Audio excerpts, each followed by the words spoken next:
আমাদেরকে তো আমি আম পান্নার শরবত দেখিয়েছি, তো আজকে আম পোড়ার শরবত দেখাবো। তো প্রথমে আমি চুলোতে কাঠ ঢুকিয়ে নিচ্ছি, নারকেলের ছোবড়া দিয়ে দিয়েছি, দিয়ে তার উপরে 3টে আম দিয়ে তারপরে কাঠকুচি করে একটা প্লাস্টিক আর একটু কাগজ জ্বলিয়ে ভালো করে, প্রথমে তো জ্বলতে চাইছিলই না, তারপরে সেকেন্ডবার দেখলাম জ্বলে গেছে। তো জ্বলে যাওয়ার পরে আমার আমটা ভালোভাবে পোড়ানো হয়ে গেছে, একটু বেশিই পুড়ে গেছে, ঠিক আছে।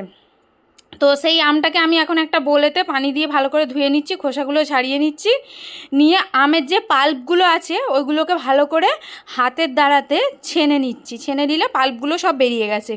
এবারে ওরই মধ্যে 1 চামচ চিনি, একটু নুন দিয়ে ভালো করে প্রথমে একটু ফাটিয়ে নিলাম।